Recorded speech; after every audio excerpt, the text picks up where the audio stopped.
Let's look at an awesome tomahawk. Hey folks, Matt Easton here, Schola Gladiatoria. Now first up, this tomahawk was kindly sent to me as a sample, gift, but also to review for my friend and subscriber on this channel, Ethan Blinkhorn. I put a link below to Ravensbeak Forge, which is his business, and he makes tomahawks and various other things as well, and he offered me one of these, which obviously I didn't turn him down. So firstly, massive thanks to Ethan. I love tomahawks. I also love the period and area of history that they come from. Yes, indeed, one of my favourite movies is Last of the Mohicans. I also, for my sins, love Dances with Wolves as well. So I love tomahawks, and I like to think that if I had been an Englishman in the 18th century, I very likely would have upped sticks and gone to America or Canada, as I still may do in this lifetime. But anyway, tomahawks, lovely things. Now, I have spoken a little bit about them in the past. Before I talk about this specific one, I just want to frame that slightly. So I have speculated that this type of tomahawk that people are familiar with was perhaps inspired by boarding axes and hatchets that came in from Europe into the Americas and were traded with Native Americans and adapted, changed and evolved to suit their preferences. I'm not totally sure that I'm right on that. As far as I can tell, I do have several books on Native American weapons and have researched the matter. But as far as I can tell, no one's exactly sure how tomahawks, as we commonly view them now, developed. One thing that a lot of people are not familiar with is that this is actually a fairly typical style of tomahawk that is of a style often known as a pipe tomahawk, although this one's not a pipe, but I'll talk about that one in a minute. And this seems to have been a type that was often made by the British, or indeed at that point the Americans, who were under British rule, under British kingship, so part of the British Empire at that point. There are other types which were more popular in French areas, not to say that this type wasn't also used in French areas. Obviously, I understand a lot of people watching this channel are from the Americas, and so will know this history probably far better than I do. But for anybody who doesn't know that kind of era of American history, there were areas under British control, areas under French control, and areas under Spanish control, and sometimes others as well. But they were the principal three. And gradually over time, obviously, it turned into a war between the British and the French, and then subsequently the American War of Independence, where the United States, what became the United States, split off from Britain, but Canada stayed under Britain's sovereignty. So, these types of tomahawks were used all over the northern part of America and later on in the West as well, and in Canada. But there were other types, as I mentioned, and one of those types is a spontoon tomahawk, which a lot of people don't seem to know about. So I'm purely mentioning it for that reason. So really to say there were different styles of tomahawk, different designs, but this is probably one of the most familiar and well recognized types, certainly portrayed in modern movies and stuff like that. And yes, indeed, they were popular. They were combined. This type was often combined with a pipe, so there would have been a tube essentially, or a hollow running all the way up the shaft with a little mouthpiece at the end, and it would have connected to a pipe or tunnel, should we say, through a tube through the back of the hammer section here, so you could actually smoke it as a pipe. And you know, there are perhaps various expressions, burying the hatchet and things like this, that would come from this period as well. So this isn't a pipe tomahawk. So now to this specific tomahawk. Now, one interesting thing about the construction of this that I'm just going to talk about before I go into actually reviewing and talking about the specific tomahawk. If I take this leather piece off, I'll talk about that in a second, and if I bang the shaft, I say, there we go, let's give it a wiggle, we can dismount the, there we go, we can dismount it like that, okay? So this is actually glued, this one on, but it has in transit come a bit loose. Now, what's interesting is Tomahawk shafts, particularly of this type, taper.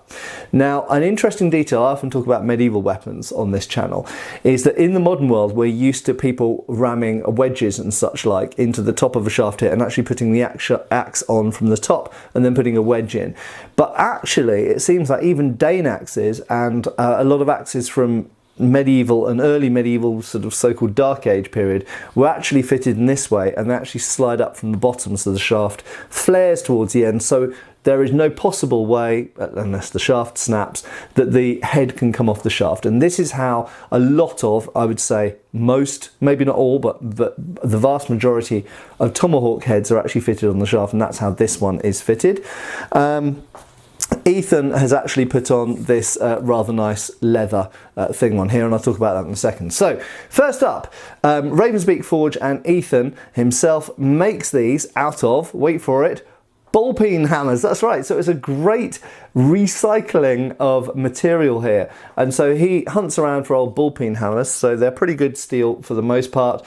And he reforges them. So I'm going to put some pictures on screen showing some of the process, and you can see how he transforms a typical ball peen hammer into a North American Tomahawk like this. I should also mention briefly that of course there were Tomahawk-like weapons around in the Americas before iron and steel was imported by Europeans, so there were stone equivalents to these that came before these. So Ethan's done a lovely job of forging this, and there's some decorative firework on the top there that you can just see.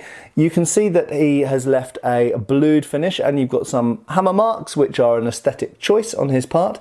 Now the hammer on this is not a pipe. He did actually offer to make me a pipe version with a smokable pipe handle.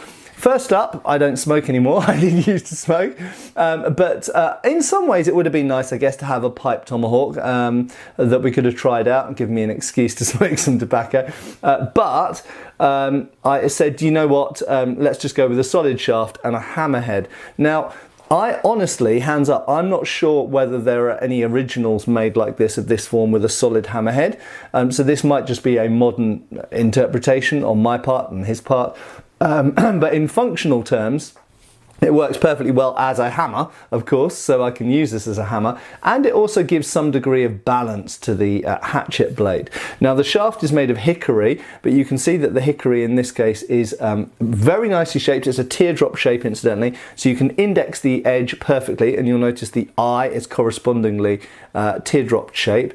So it doesn't turn in the hand at all. It's got a really nice indexing on it, really good feeling of where the edge is at. And it's also just about the right size for my hand as well. I like relatively slim handles, and this has got one. And it's just kind of perfect size. And another detail I love is that Ethan has carved in these ribs down here, which are fantastic for preventing your hand from sliding off. Now, these weren't incredibly common on the originals. The originals tend to have a relatively smooth shaft, I have to say. And, you know, you still got a pretty damn good grip on this hickory anyway, because it's got a natural texture to it. But having these extra ribs here, apart from the fact I think it looks really cool, I love the feeling of it. And it's very nicely executed, very smooth finish, and it has been I'm not sure whether it's burned or stained dark, but I absolutely love the colour. It's almost got a kind of dark oak, burnt oak, or almost mahogany-like colour to it. Beautiful. It doesn't particularly look like hickory anymore, but structurally, I love the fact it's hickory, because obviously hickory is freaking awesome as a tool wood. So in terms of the head, it is relatively small. You do get larger tomahawks than this. I've actually seen a bunch of antiques in my lifetime of pipe hawks, and they do sometimes have a blade which is more like that long and projects out a little bit further. And I'm sure that in status terms, originally in the 18th and 19th centuries, that probably the larger your tomahawk head, the more wealthy you were seen to be, or something like this. But functionally, well, if you're chopping wood, obviously you want a reasonably long blade, but actually a lot of fighting axes don't have particularly long blades. Obviously we've got big crescent axes and things like Dane axes, bearded axes and things like this, but actually a lot of medieval axes actually have a relatively short blade like this, because bear in mind that whilst a longer blade might give a longer wound or might be more likely to bisect a limb or something like that, a shorter blade, because it's spread, the energy is spread over a shorter surface area, is more likely to penetrate deeper. And you know my views on penetration on this channel. But if you're hitting a target and your aim is to send the blade as deep into the body as possible, actually a shorter blade, ultimately that would, if it got thinner and thinner and thinner, you'd end up with a warhammer, wouldn't you? You will get deeper penetration with a shorter blade, basically.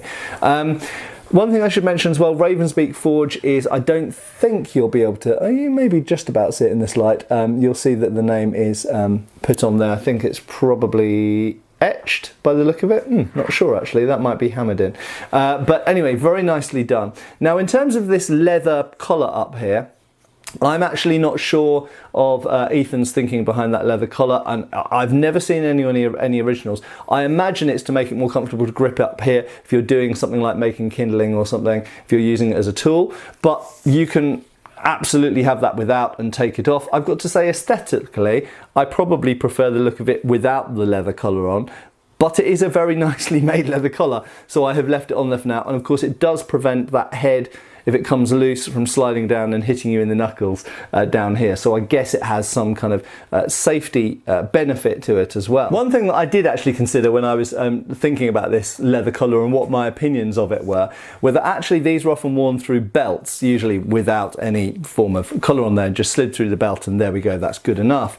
But interestingly, I think here's a bit of advice or suggestion, idea, take it or leave it, Ethan, but you might want to do this. You could actually stitch a loop on here and then you'd have a ready-made belt frog, we would call it, for a bayonet or even a sword, so that actually you could, with a modern belt, you could have that sitting on the belt and you could actually just stick the tomahawk straight into it. So that could actually become a device, or it could be an alternate option for you to have that to wear on the belt. But anyway, I think it's an absolutely lovely tomahawk. I'm not in this video going to demonstrate anything particular with it, throwing, chopping with it, cutting water bottles or anything like that, because I have actually chopped some wood with it. It cuts perfectly fine. It cuts pretty much the same as you'd expect of any small hatchet. It is relatively small sized. It's about the size of, in terms of the length, a large Bowie knife or something like that. But it cuts wood perfectly fine. It's not the best cutter of wood because it's not a particularly long blade, so it's got a narrow blade to be doing wood with. And I really think that these are more weapons than tools, although absolutely yes, you can use them as a tool, but if you want to chop down a tree, use a wood chopping axe. But as a small nifty weapon that uses the minimum amount of iron or steel, fantastic little hand weapons, as I say, equivalent in size to a large knife or something like that. And it really is really quick and nimble. You really feel like you could use this thing quite easily to defend, even you know, something like a thrust musket or something like that. You could easily get the thing out of the way, grab and close in and use this thing. So it's a very nimble, quick little weapon, and pretty, really pretty, I think. So check out Ethan's link below, number one, to his website, and have a look at his wares. I know he's taking orders at the moment if you want to get yourself a little tomahawk, and he can do them as pipe hawks, or he can do probably other designs like spontoon hawk or whatever. Additionally, I would say, is there anything you particularly want me to talk about with tomahawks or do with tomahawks? I am in no way a tomahawk expert, but I have played with axes most of my life. So if there's something you'd like me to talk about tomahawks or show with tomahawks, maybe different types of tomahawks, maybe you'd like me to have a go at throwing tomahawks, which I'm not very good at all, but if there's something specifically you'd like me to look at in the future with this tomahawk or tomahawks in general, then let me know. But most importantly, check out Ethan's link below, and I hope you've enjoyed seeing this hawk on my channel. I don't have a huge number of American weapons on this channel, or weapons from the Americas, shall I say, because obviously it covers Canada as well. But there we go. This is one of the most iconic American weapons, the tomahawk, even carried in Vietnam and Iraq and modern wars as well. So yeah, lovely little tool, very iconic. Thank you very much, Ethan, for sending this. I absolutely love it. Cheers for watching, folks, and I'll see you again soon. Cheers. Thanks for watching. We've got extra videos on Patreon. Please give our Facebook a like and subscribe if you haven't already. Cheers, folks.